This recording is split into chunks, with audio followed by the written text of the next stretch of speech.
अगर आप भी चाहते हैं कि आपका बच्चा काफ़ी ज़्यादा हेल्दी हो, मैजेस्टिक हो, वेल कल्चर्ड हो और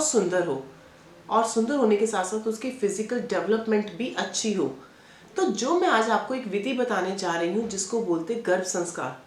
गर्भ संस्कार एक ऐसी विधि है जिसको अगर हम समय अनुसार अगर इसको सही ढंग से अगर फॉलो करें, यानी कि अगर जो कपल्स प्रेगनेंसी के लिए प्लान कर रहे हैं, जिस दिन से उन्होंने सोच लिया कि अब हमें बच्चा प्लान कर लेना चाहिए, उसी दिन से ही गर्भ संस्कार विधि के स्टेप्स को फॉलो करना शुरू कर दें, जिससे कि आने वाले समय पे उनका बच्चा भी वेल कल्चर्ड और बहुत सुंदर पैदा होगा। गर्भ संस्कार विधि बहुत प्राचीन समय से चलती आ रही है और गर्भ संस्कार विधि को फॉलो करने से आज की जो जनरेशन में बच्चों में बहुत सारी नॉर्मेलिटीज आ रही है, या बहुत सारे ऐसे वुमेन्स हैं जिनको मिस कैरेज की प्रॉब्लम आ रही है, प्रेगनेंसी प्लान नहीं हो पाती, तो गर्भ संस्कार की अगर वो विधि फॉलो करेंगे तो उनको ये कॉम्प्लिकेशंस भी उनकी सही हो जाएगी। बेसिकली गर्भ संस्कार की विधि हमें फॉलो करनी कब चाहिए, इसकी प्रैक्टिस कैसे करनी चाहिए, ये भी क्वेश्चंस खड़ा होता है।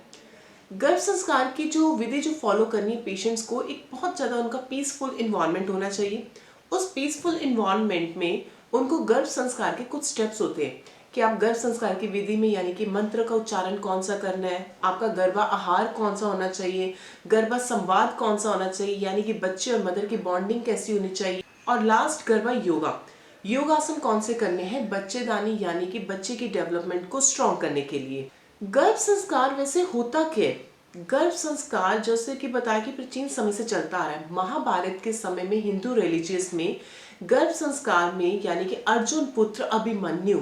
ने गर्भ में ही चक्रव्यूह की शिक्षा प्राप्त करी थी। तो देखिए, गर्भ संस्कार में उस समय जो सुभद्रा माता थी जिन्होंने गर्भ संस्कार की विधि फॉलो करी, अच्छे से थॉट्स फॉलो करे, अच्छा आहार लिया, अच्छे मंत्रों का उच्चारण किया, जिससे कि उनका बच्चा भी अच्छा, यानी कि योद्धा पैदा हुआ। अगर आप भी चाहते हैं कि बच्चे की फिजिकल डेवलपमेंट अच्छी हो, उसके ब्रेन की डेवलपमेंट अच्छी हो, उसका बॉडी का स्ट्रक्चर शेप वाइज अच्छा हो, उसकी पर्सनैलिटी अच्छी हो, तो गर्भ संस्कार विधि को आज से ही फॉलो करें।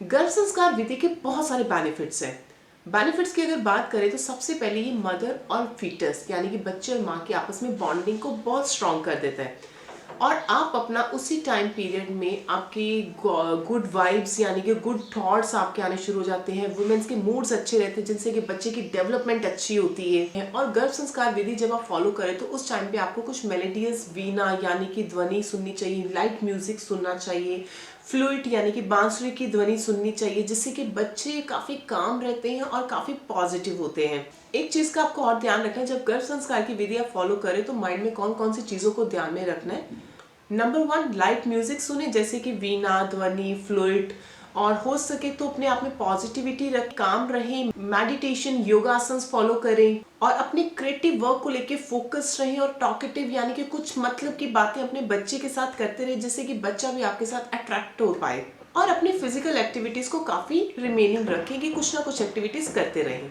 ऐसे कौन से हमें मंत्रों का उच्चारण करना चाहिए जिससे कि हम लोग गर्भ संस्कार की विधि को फॉलो कर सकें? नंबर 1, आप गायत्री मंत्र का उच्चारण कर सकते हैं, सरस्वती मंत्र का उच्चारण कर सकते हैं, और रामचरितमानस का उच्चारण भी कर सकते हैं। इन सब मंत्रों के उच्चारण करने से आप अपना फिजिकली, बॉडी वे से, माइंड और सोल, तीनों वे से हीलिंग हो पाएंगे। जब तक वुमेन्स का मेंटल स्टेटस स्टेबल नहीं ना रहता, तब तक वो हेल्दी प्रेगनेंसी में कन्वर्ट नहीं हो पाते। अगर आप भी हेल्दी प्रेगनेंसी चाहते हैं, बच्चा हेल्दी चाहते हैं, फिजिकल डेवलपमेंट अच्छी चाहते हैं, तो गर्भ संस्कार विधि को फॉलो करें। अगर आप इन सब स्टेप्स को फॉलो करना चाहते हैं या और इससे रिलेटेड कोई चीज नॉलेज लेना चाहते हो तो नीचे दिए गए नंबर पर आप हमें संपर्क कर सकते हैं और गर्भ संस्कार की विधि घर बैठे भी पा सकते हैं।